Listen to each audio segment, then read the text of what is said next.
With that said, it is possible humanly to have multiple, expertise. But of course, difficult, very difficult, because if you want to become an expert in each one of these fields, it requires a lengthier time.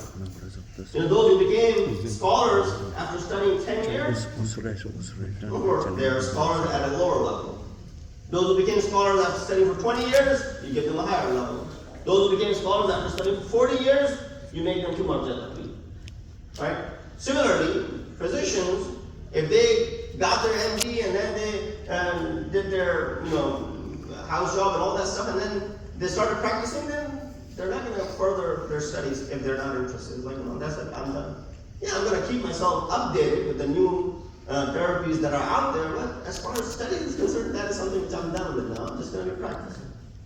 But now there might be some people who then go further when it comes to their medicine, when it comes to engineering, when it comes to computer science, because there isn't really any stopping. You can keep on studying. But it's very difficult to study one subject for 20 years, another subject for 20 years. No, you don't have that much of a lifetime.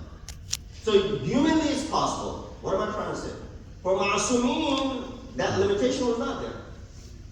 Although they were only explaining the laws pertaining to religion of Islam or other religions that existed, dini related answers, but there was no stopping them from explaining things if someone asked them about other areas as well. About areas of science and technology, for example. That's why the kalam of Amir al-Mu'mineen, Imam al-Muttaqeen, Ali ibn Abi Talib, Imam said, if you ask me about the paths of the paradise, I'm more aware of them than I am of the paths of this earth. And many other scientific phenomena that exist in Quran as well as in the words and the kalam of Ma'asumin. So one of them is this, with this muqaddimah. I'll quickly go through this. This is again from our fifth Imam, Imam Muhammad al-Baqir, he said, لَمَّا أَرَادَ اللَّهُ عَزَّ وَجَلَّ أَن يَخْلُقَ الْأَرْضَ. When Allah subhanahu wa ta'ala intended to create this earth, what did he do? He said, أَمَرَ الرِّيَاحَ فَضَرَبْنَا وَجْهَ الْمَاءِ. Allah ordered the winds, and they struck onto the face of the earth, face of the water. So it was all water. حتى صار موجا, until it became a big wave and موج. أزيد فصار زبدا واحدا فجمعه في موضع البيت ثم جعله جبلا من زبد.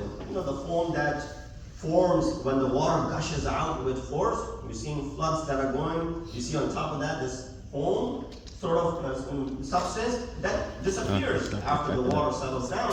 The foam then of course evaporates and disappears. But it was in such a quantity that it became what? Mountains. ثم دعا الأرض من تحته. Then Allah subhanahu wa ta'ala spread the earth underneath it. وهو قول الله عز وجل إن أول بيت وضع للناس الذي ببكة مباركة. Hence the ayat of Quran that Imam recited, the first place which Allah subhanahu wa ta'ala created for the worship of mankind was in Makkatul Mukarramah, and that is what the intention over here. So earth was constantly underwater, remained like that for quite some time when God intended to make the earth a place of living so that humans, you and I, can inhabit this place and survive on it. The first part built was Baytul Haram upon it. This event marks the importance of this land and its centralized position for the universe. So that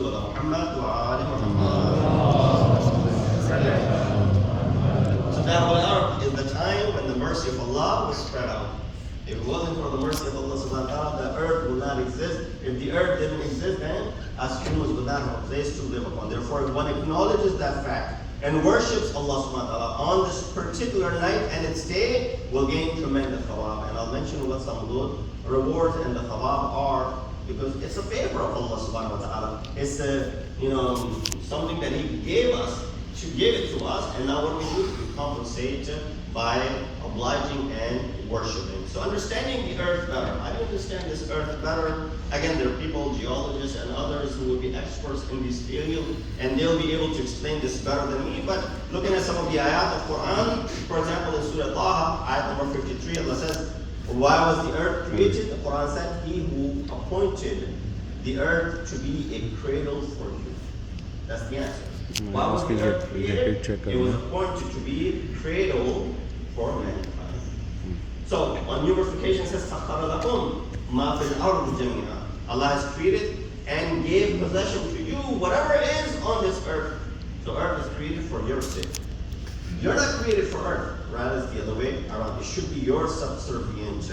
Allah Mizan says, thus Allah stationed man in the earth to live an earthly life, so that he may earn provision for his heavenly and the exalted life.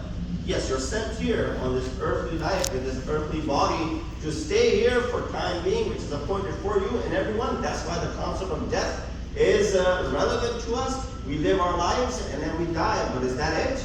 No. There's accountability. There's another life. There's eternal abode. There's the hereafter. You thought this was eternal. So, in manner that a baby is stationed in the cradle and brought up for a more sacred and developed life. Just like a baby is placed in this cradle, Insan is also placed in this cradle of this earth for time being until that resurrection comes about. So, there are many such aspects of this, and looking at the time, I'll come towards conclusion. Earth crisis and Earth Day.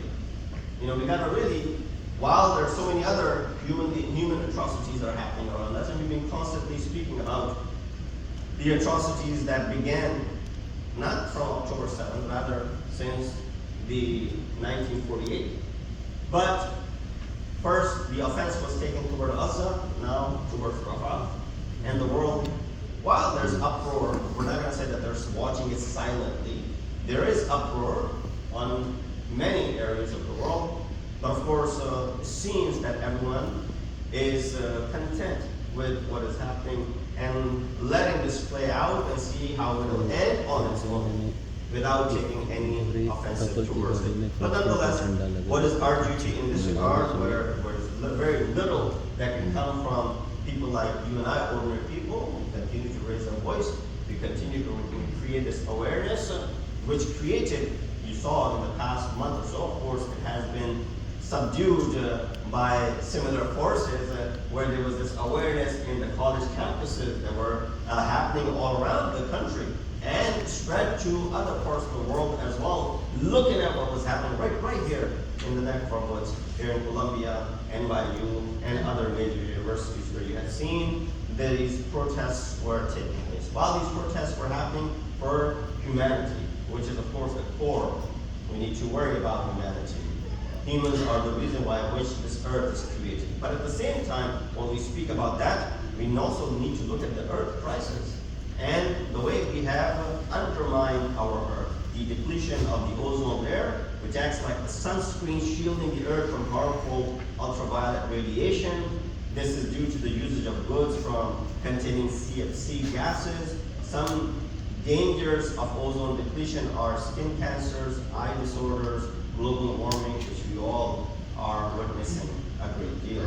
May not be over here, but if you look at a lot of Asia and Middle East, how the temperatures are soaring and they are feeling the effects of this global warming. Number two, the communication, in this regard, has to be very important that we continue to, spread this message. And there are many people who are taking a stand about this as well. So number two is the contamination of water. This is due to throwing industrial wastes in the water bodies. It is evident by using contaminated water has great health risks and, of course, dangers. Many parts of the world, they don't have that clean water to drink. You and I, again, are lucky in that regard, but many, they can't even afford to have the clean South water. Africa has declared water emergency. Number three, the contamination Most of the city don't have water. Industrial waste as well. The air that we're breathing, forget about other aspects of it. Just merely breathing the air that is outside is so polluted that it is harmful for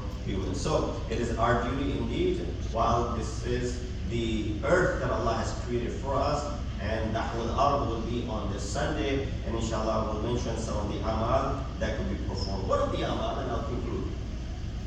There's a riwayat talks about some of the historical events that took place on Da'wah al-Ard. One of them is the birth of Hazrat Ibrahim. Second is the birth of Prophet Jesus.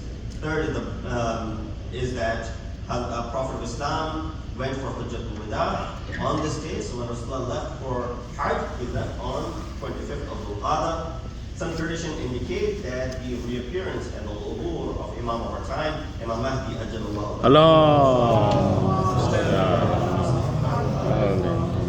Also, وهو أحد الأيام الأربع التي خصت بالصيام بين أيام السنة. That this is one of the 4 most important days upon which fasting has been prescribed. So therefore, it is mustahab on that day to perform ghusl, offer children salat. Inshallah, we'll have the amal here. And then also to fast on this day. And lastly, to offer the ziyarah of our 8th Imam, Imam Ali ibn Musa alayhi salatu wassalam. To take advantage of this opportunity that is upon us, what is the benefit of fasting on this day? The reward, of course, this is just to give incentive to us. The reward is beyond this.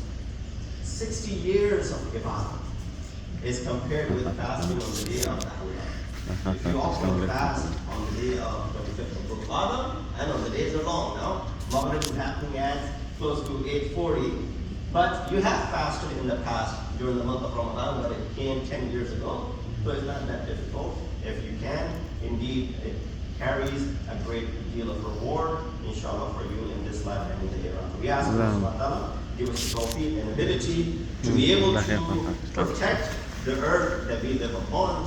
We ask Allah subhanahu wa ta'ala to give us the tawfiq and ability to protect the humans that live upon this earth as well. We ask Allah subhanahu wa ta'ala to bring an end to the injustice that is widespread, and we ask Allah subhanahu wa ta'ala to hasten the reappearance of our awaited Imam. إن أحسن الحديث وأحسن القول كتاب الله أعوذ بالله من الشيطان الرجيم بسم الله الرحمن الرحيم والعصر إن الإنسان لفي خسر إلا الذين آمنوا وعملوا الصالحات وتواصوا بالحق وتواصوا بالصبر